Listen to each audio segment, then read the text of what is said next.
Hi, welcome to the Story Behind the Agent podcast. I'm your host, Brett Chambers, and this is my co-host, Brian Miltenberger, here at the Chambers Miltenberger team at CNF Mortgage. Yeah, and just a little bit about the podcast again, for y'all that haven't listened yet.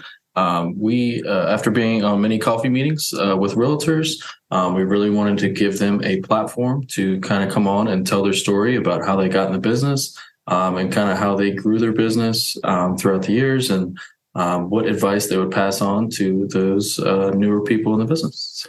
Awesome. We're looking forward to this episode. We have this is our 5th ever episode, and we have an amazing guest with us this week, Daniel Keeton. So stay tuned. All right, everyone. Welcome to the Story Behind the Agent podcast. And today we have Daniel Keeton with Keeton & Co. Yeah, good to be here. Thank you, guys. Appreciate y'all. Yeah, thanks for coming in, man. Oh, well, we're interviewing live. Doing it together. Live from the studios. Yep, live from the studios. Thank you for coming in. Yeah, no, thanks, man. And I know you're very busy and you got a lot going on over here. So we definitely appreciate your time. Appreciate it. And everything. But so tell the listeners, let's hear a little bit about what you were doing before you got into the business and what kind of drove you into the real estate business at the time. Yeah, so prior to real estate, I did a few different things. I used to sell for Valpak, the little coupon envelope that you get in the mail. It's the blue envelope that mostly turns into fire, thrown in the fireplace. But what I did was I would go into local businesses and get them to advertise and say, hey, put your coupons in here. And then I distribute them out through the Valpak system.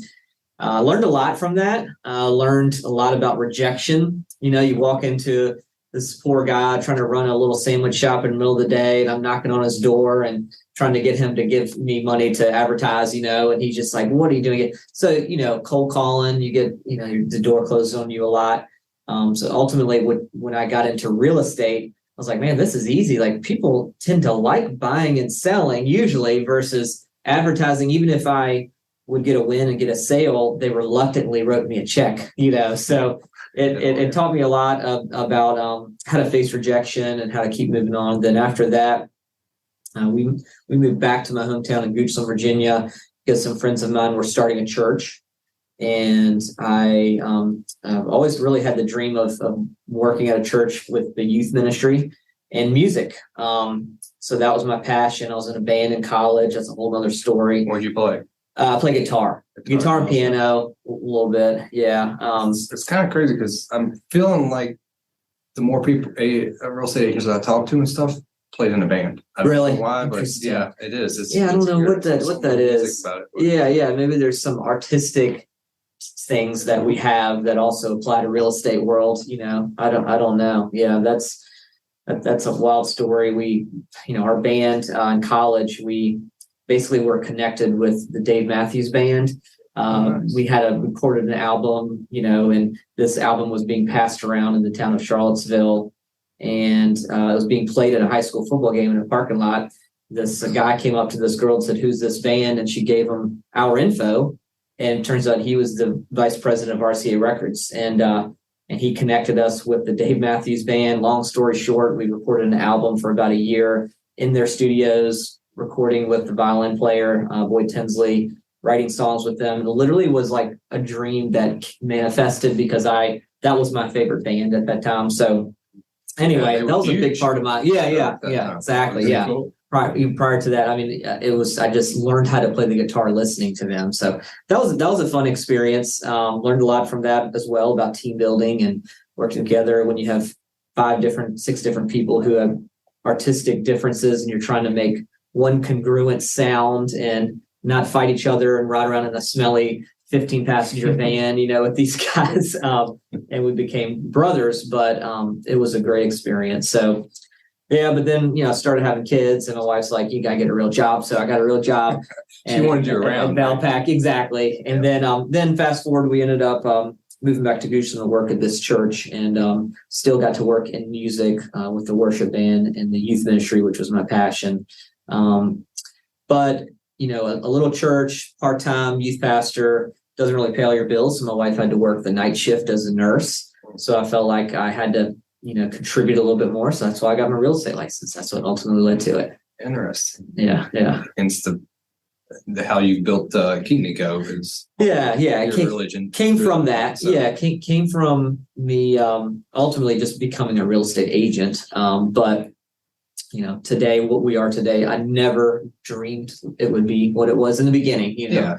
And I just wanted to make a little money to get her out of the night shift. And keep working. Yeah, exactly. Still working at the church. Sure. Exactly. Yeah. And help your wife out a little Yeah, bit. exactly. So that's what led me to this. That's awesome. So, I mean, you were able to take that past sales job and all that. And once you got into real estate, you were saying it just kind of seemed much easier. Yeah, it's a lot easier. Again, you weren't really forcing it. I'm sure it felt like you were forcing people when you were originally selling. Yeah, exactly. They weren't happy. It's generally an exciting time to buy or sell a house, but as you guys know, loan officers, great loan officers, that sometimes people buy and sell for reasons that are not happy, death, divorce, job loss, and it can be a stressful process, but it is a fun journey to be on, whether you're on the mountaintop with the client or you're holding their hand through the valley. I just love being on that journey with people when I was selling. But in my mind, I think it was easier than the door-to-door, business-to-business cold calling sales. And so I think that did help me, face rejection a little bit better, where some people might not face it as easy. Yeah. And you were able to use more of your passion. Right. Yeah. People. Oh, yeah. Ultimately, it's, I see it as a ministry, like I saw my ministry at the church, where, you're that person that can counsel somebody through challenging times in their life. You can be that rock for them. And you can also be, the one on the mountaintop giving them the first high five and celebrating with them on that stuff. So real estate, there's a lot of analogies to just our life and what you go through in a real estate transaction.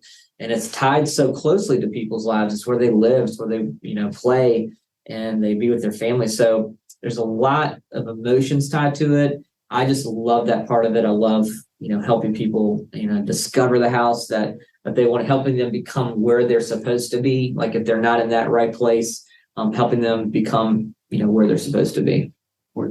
It's awesome. And people know, I'm sure that's kind of what helped you take the next step once you got into it, and why it was so successful is people feel that, right? They know that. I think really so. Yeah. That you. Yeah.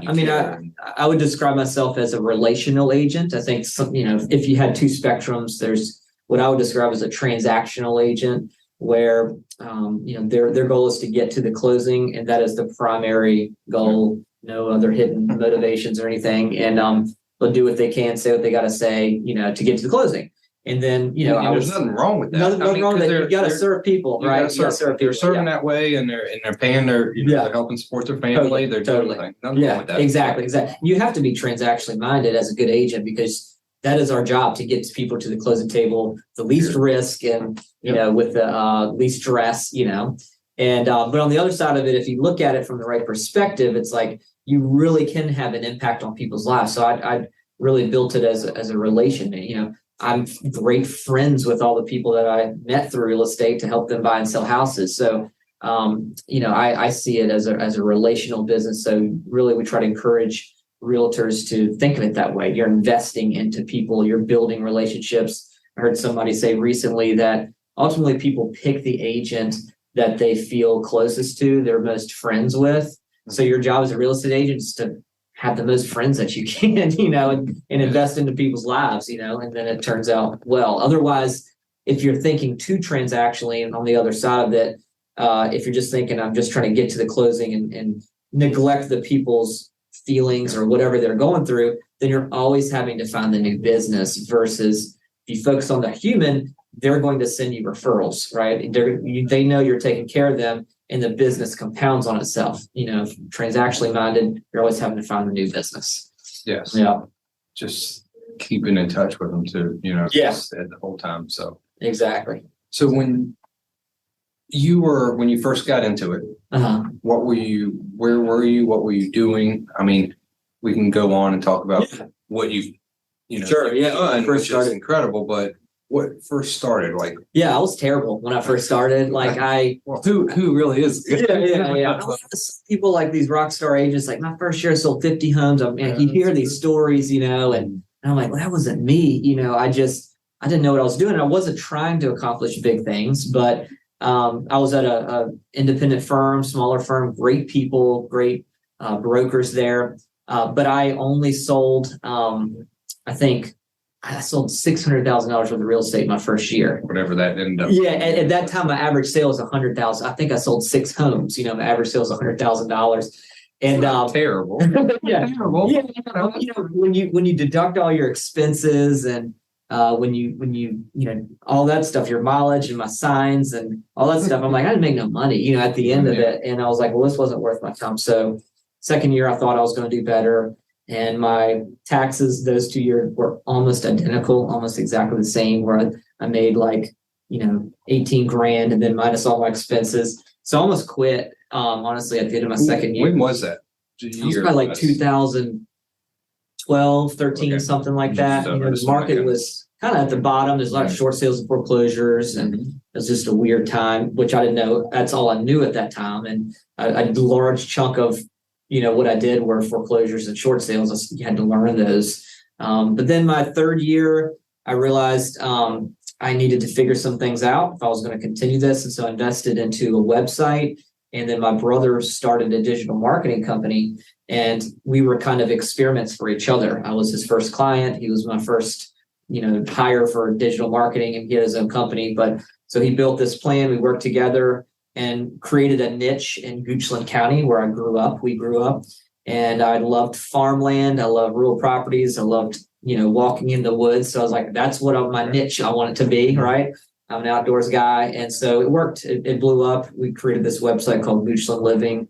And that year I sold, maybe 20, 25 homes in that range. And then the next year it doubled. So it was like a switch. Yeah. Switch that turned on. So it was the leads, the opportunities that I didn't have. And then it was a coaching program that I actually paid for at that time through called GSD Mode. It's Joshua Smith. He's a real estate coach. So I love to hear that because I'm a big fan of coaching. Yeah. It's awesome. It was a group coaching program, my first experience with it. But ultimately it, helped me, know what to do with the business with these leads, basically. And, when you get in the business, you think, at least I thought, I'm like, okay, all my friends and family, they're going to call me. They're going to be like, oh yeah, I know you're an agent now, so help me buy a house or sell a house. And that just doesn't happen. You have to rebrand yourself to your sphere of influence, because they knew me as, the guy in the band or the Valpak person or, the youth pastor, which are all fine things, but I wasn't top of mind when they were thinking about buying or selling a house, my friends and family. Yeah. And so I had to find my own business. And when I found it, over time, I started to be branded to my sphere, and then they started to call me. And then that's when the snowball started to happen. Mm-hmm. That's year 3 and then 4. Exactly. Yeah. Yep. Exactly. And then my fourth year, I think I did about 45 transactions that year as a solo agent. And I was, juggling a lot of balls, trying to keep them up in the air, still working at the church. We had a couple kids. You're still working. Yeah. Still working at the church. And I wasn't good at any of that stuff. I was, not being the husband I needed to be. My wife was sending me, subtle signals, then not so subtle signals over time. And I just was trying to, in my mind, I was like, I can figure this out. I'm going to figure it out. I'm going to, I'm not going to drop my church calling here, and I can't obviously leave my family, and I'm not going to walk away from this business that's thriving. So there's got to be a way to figure it all out. At least that's what I told myself. But then I read a book called Essentialism, which I recommend to a lot of people. Essentialism. Okay. And it's, I remember there's a chapter in there that says the subtle art of saying no. And I realized that was one of my problems. Like, I was bad at saying no to things. So I just wanted to say yes and figure it out. And so when I started to realize that I had the power and had the tools to be able to say no gently in a kind way, say it's just not right, then things started to take off even more, honestly. That's very interesting to see that, because you could focus on more what is important. Yeah. But the yes is probably coming from your servant side, right? Your saboteur. I think so, to please people. I mean, ultimately make people happy. I like making people happy. I want to serve people, and that gives me joy. And so but there can be a double-edged sword there. When you're saying yes to good things, you're essentially saying no to great things. And so I remember in that book, it gave us a practice to write down all the things that you don't want to do in a not to-do list on a daily basis. We all have these to-do lists, like I want to do this, this, this, and this. But at the end of the day, I started to write down like, well, this thing doesn't give me joy. This thing is sucking the life out of me, in my business. And I'm like, okay, over time, then you see consistency. You see, well, I keep doing this same thing over again that I don't love, whatever it might be, right? And that book helped me to minimize my life, say no to good things so I could say yes to great things and really focus. And then also how to leverage. I started to leverage those things that I didn't love that maybe needed to get done, right? Just so many things. So I started to learn leverage through that as well. That's a different type of book, different things, different. Exactly. That interesting, that book. That's kind of, I love it. I changed myself. Yeah. I'm saying yes way too many. yeah, exactly. Yeah. And, when I realized like I had to have this list, the book talked about the word priority and essentially the root meaning of that word. And it wasn't until I'm going to botch it, but until maybe like the late 1800s where it was made plural. So here we are now, we're saying there's priorities, but really the root meaning of the word is there should be one priority, right? For me, it's my relationship with God, my creator. And then ultimately that affects everything else that I do. My relationship with my wife is next, and my kids is next. And then my business is after that, right? And so I had them at the wrong order, and I was trying to put them all in the same plane. I think to try to one has to be in charge. Like one has to be more important than all the other ones. Like my wife and my relationship had to be the most important things that I would make the other decisions based on. And it's it's a journey. I've learned it's a lot. Hard thing to do sometimes. I mean, you take your wife for granted, definitely. Yeah. You can. Yeah, or whoever, your wife, your husband, whatever it is. Maybe it is your loved ones or whoever's supporting you. Sometimes you take them for granted. Exactly. So. Yeah. And they're going to be the ones that are there through the highs and the low times. They're going to be there, when you're passing away, whatever it might be. It's not going to be the real estate business, right? It's not going to be another house sale. I'm not going to sit on my, lay on my deathbed and be like, if I sold one more house, everything would be so much. You don't think about that in the moment, but that's the reality, And so when you start to get these things in order, everything else starts to fall in place and makes more sense. And I was just sharing recently that the reason I started a team was not necessarily because I wanted to make more money. A lot of people get into starting a team originally because they think they're going to make more money, and sometimes they're wrong. But it was ultimately a lifestyle. It was the lifestyle that I wanted to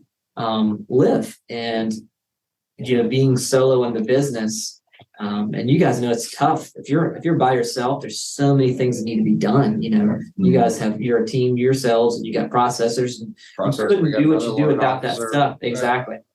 That's with us. Yeah, no, it not only it helps with customer service, it helps with everything. Exactly. And gives the client a better experience. Yeah, because you can't.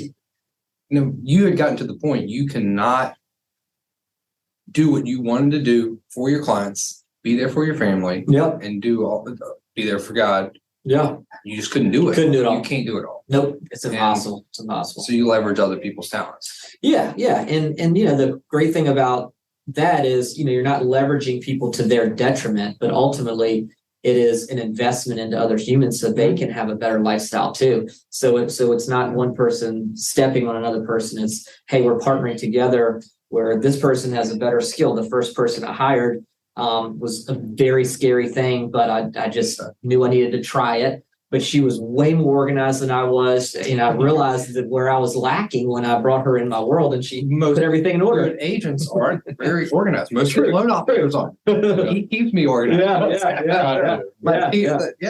It's hard to do all that stuff, because as a salesperson, you got to be in front of the people and you got to be with the people and that kind of stuff. And sometimes it's a left brain, right brain thing or whatever. And pairing the right people together is another important thing. There's another book where it talks about, it's called Rocket Fuel, but it talks about that relationship between They call it basically the entrepreneur person and the operations person, but they call it the visionary and the integrator.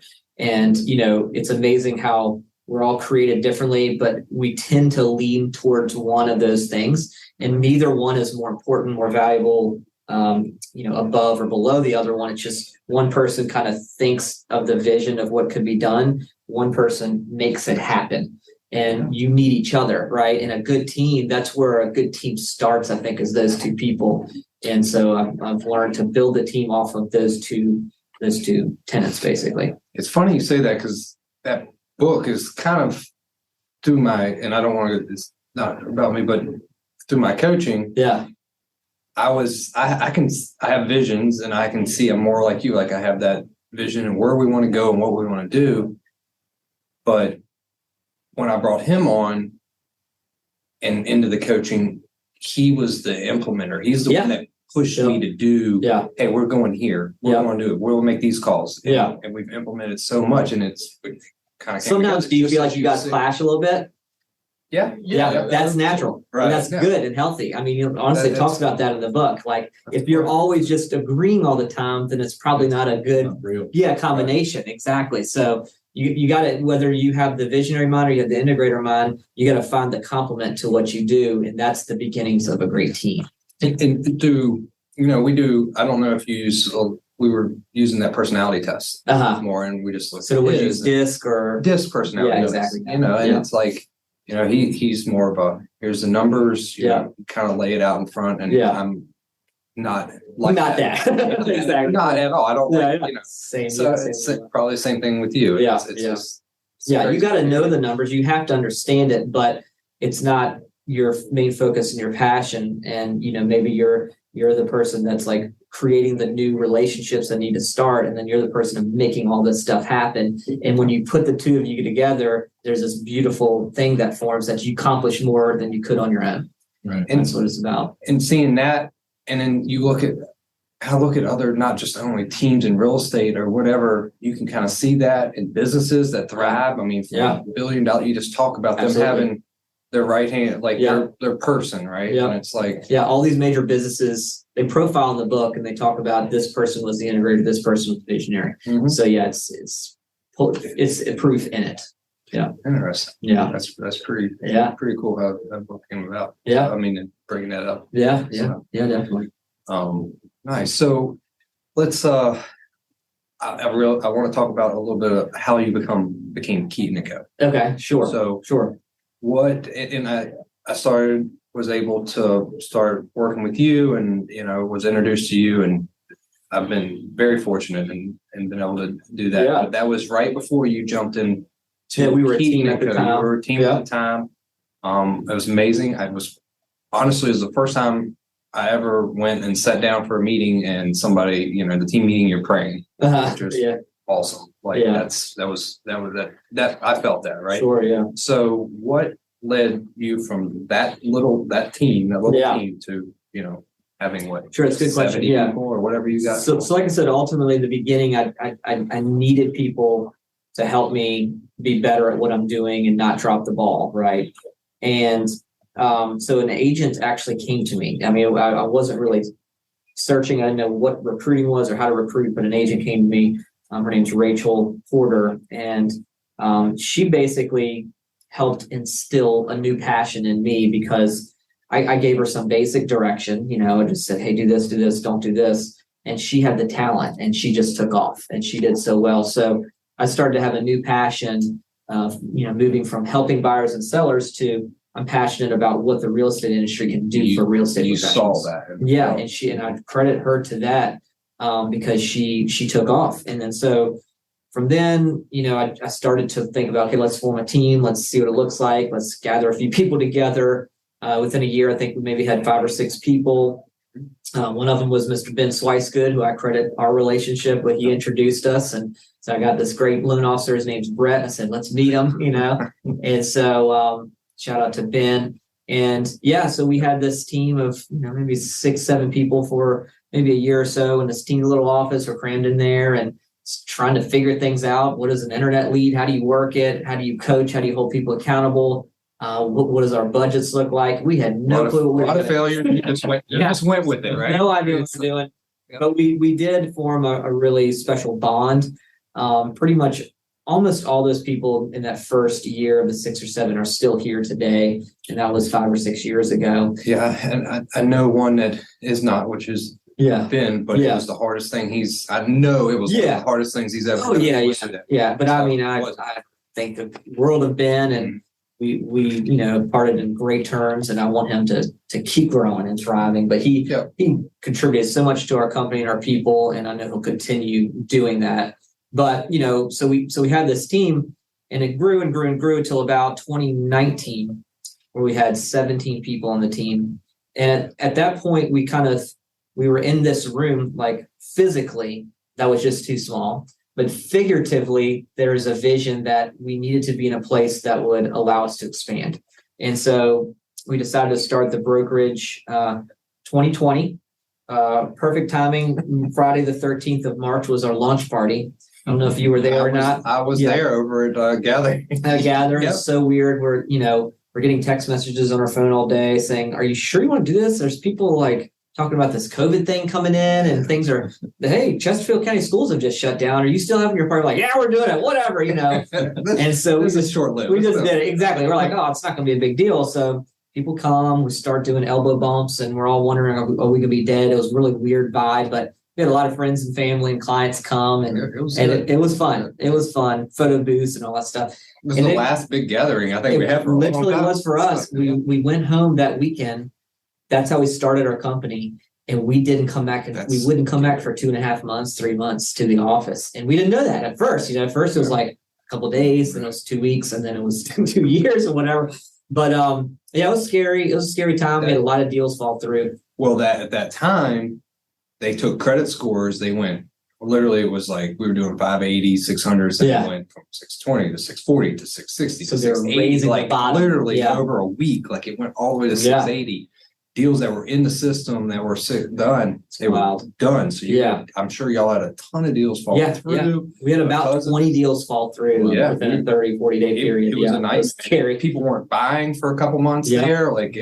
Rates were so up and down. Literally one day they were moving 0.5%, which is insane. Yeah. And one day they would shut down. Yeah, wild world for both of us. I know it was crazy. But you were literally just starting. So now, where are we? So I'm like, okay, I got to dip into my savings to pay the salary of these employees that we have because we're not selling enough real estate. It was wild. But one thing I knew that we needed to do was to be together. So though we could not be together physically, we started adopting Zoom like a lot of companies did, and started to do group trainings. And I realized that I was going to run out of group trainings of things that I could give because we were doing them 3-4 days a week. And I said, okay, I was looking around. So Katarina, she's great at listings. Kat, will you teach a class on listing appointments? Scott knows the contracts. Will you teach something on the Rachel does social media really well. Will you teach something on that? And this beautiful thing that came out of it was this collaborative culture and spirit where people just shared their knowledge and shared what they had. And that really has carried over in today. I really believe that was a catalyst for our culture today. And we still have weekly agent-led training, specifically led by the agents. And because we believe in the power of collaboration, we believe in the power of putting your ideas together, that the rising tide floats all boats. And when one person succeeds, we can all succeed. So that time was a blessing in disguise, and you don't realize it at the time. They say that adversity, if you look at it the right way, can be your ticket to higher levels of success than you would have without that adversity. So, and a lot of times you don't see it until hindsight, but definitely it helped us build what we have today. Well, you definitely have built something special. So, Brian will ask our next question, but I want to put this in here. If you're a new agent and you're thinking, or just an agent in general, and you're thinking about, I really think they should check you out, check your company out. Appreciate it. And meet with you.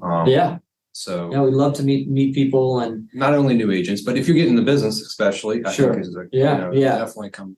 We've put a lot of focus on new agents in the beginning, especially as we were a team, because a team kind of helps people get off the ground. It's the 87% failure rate in real estate, and our success rate is the opposite of that. Really, we have people, if you stick in it full time, we have the tools and the resources, you just got to grab it. And so as we grew, one of the reasons we decided to create a brokerage was because I was seeing the ceiling of people, that they were hitting from the team model. And I wanted to be able to grow with them. I wanted to be able to give them opportunities as they grew in their business. And so we have agents that are brand new to people who are 30 plus year veterans in the business, people growing their own teams, which we're passionate about. We love helping people grow teams. Yeah, that's awesome. Because then they're seeing what you're doing, and they kind of multiply. And they can come to you for the coaching and come to you for that kind of stuff. Yeah, we love that. It's awesome. Well, we're going to run out of time if we don't. Yeah. But one last question, kind of piggybacking off the same thing you were just saying. We've been asking everybody this. What is one piece of advice, the best thing you could tell somebody, a new person that's either thinking about making the jump into real estate or has just in it? It's kind of overwhelming when you first get in and you're like, okay, what next? Sure. One piece of advice is tough because, my brain goes into 1,000 things that needs to be done. But, of course, that can be like overwhelming. Yes. I would say find a place that believes in you, So, and I'm not saying we're the only place that believes in the people that work here. So I'm not. It's not a shameless plug here, but I would say, hey, there's nothing wrong with the shameless plug. There's nothing wrong with shameless plug. I believe that. I really do believe that. I believe that we believe in our people, and when we invite them into this world, we want them to succeed. And when you're new, you don't have that confidence yet. You don't have that belief in yourself, and you have to borrow that from somebody else. And I know we're not the only company that does that, but wherever it is, wherever you're listening to this podcast, find a place that believes in you and has a system in place for you to succeed. Because they can believe in you. They can be like, you're awesome. I think you're gonna do it. But if they don't have a path laid out that says, if you do A, B, C, and D, all these things are going to happen, then they don't have the path for you. You got to have that path, a written path for success. And then, ask the company to show you, give me examples of people who have come here and they've succeeded in your system. And I think that's important too, the proof that they're doing it right, but a place that believes in you. Yeah. Words are one thing, actions are. Yeah. Exactly. Yeah. Show me the evidence of, the success that you've had in developing agents. I love that type of question when agents interview with me, because we have some great stories. We have some great stories of people literally starting their business to growing teams and making, multiple six figures. But then also what I'm passionate about is knowing it's not about the money, right? Money is great. There's nothing wrong with it. Money comes with it, which exactly. is the hard work, dedication. It comes. Yeah. But what I get passionate about is when you put money in the hands of good people, what good things are going to happen from that. That's what I get excited about, because they're going to be generous. They're going to give back. They're going to do good things with the resources that they have. So that's our goal. We want to bring good people in, instill with them good, character, and help develop that character, help them grow their business, because we know if they win, the world's going to be a better place. That's awesome. And it's pretty cool without putting money in the right hands is a great, so that through my coach and through the stuff he always talks about, he's like, the money does come when you serve people, and the money comes like that, but I can do way more serving. Like I can literally give a house. I can, when I'm making a lot of money, I can donate a house. Exactly. Depending on the amount of money. Sure. It's like I can donate so much more than just my time.